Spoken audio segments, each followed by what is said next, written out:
عرض سلام و ادب و احترام به همه شما بینندگان عزیز رسانه جهان وطنم. یکی از دروغ‌های بسیار بزرگی که در مورد ایران باستان و کوروش و سایر پادشاهان هخامنشی گفته میشه، رعایت حقوق بشر و ملایمت در رفتار با اسیران هستش. اما امروز میخوایم چند نمونه از رفتارهای هخامنشیان و حیرت اسکندر مقدونی از سطح شکنجهگری هخامنشیان و رفتارشون با اسیران رو بررسی کنیم. شما در تصاویر میبینید ولی خب من براتون از رو هم میخونم.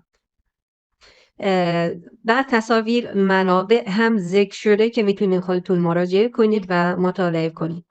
هخامنشیان با اسیران جنگی چه میکردن؟ در تاریخ میخوانیم وقتی که اسکندر مقدونی بر هخامنشیان غلبه کرد و به سوی تخت جمشید روانه شد، حدود 4000 اسیر یونانی به سوی اسکندر رفتند و از او یاری خواستند، در حالی که همه آنها گوش یا بینیشان توسط حکومت هخامنشی بریده شده بود و یا اثر شکنجه های هولناک، مثلا آهن داغ روی بدنشان وجود داشت.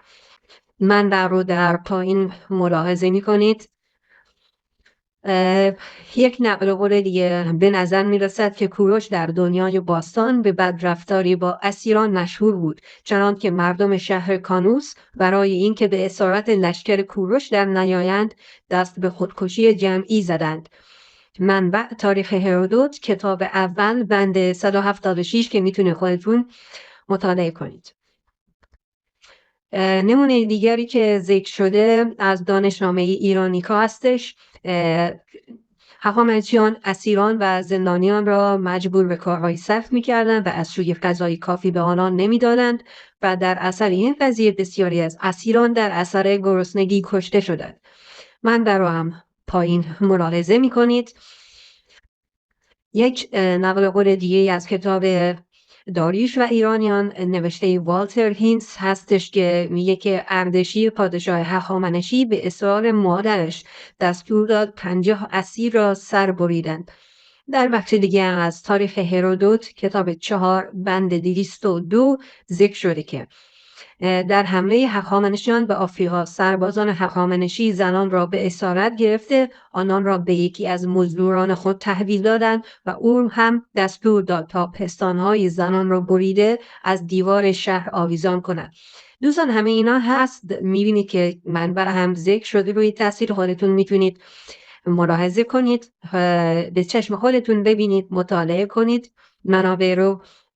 ببینید ما به این موضوع بعداً به صورت کاملا مفصل خواهیم پرداخت، ولی خب اگر این منابعی که قرار دادم روی تصویر دارید مشاهده میکنید، اگر کتاب ها دم دستتون هست و علاقه‌مند هستین به مطالعه در این مورد، میتونید کتاب ها رو بررسی کنید و مطالعه کنید، یا اینکه این کتاب ها کاملا رایگان در دسترس هست. توی گوگل سرچ ساله بکنید، میتونید این کتاب ها رو دانلود کنید و مطالعه کنید. فعلا این برنامه باشه تا بعداً به صورت مفصل به موضوع شکنجه اسیران و بردگان توسط کوروش هخامنشی و سایر پادشاهان سلسله هخامنشی و به طور کل در ایران باستان بپردازیم.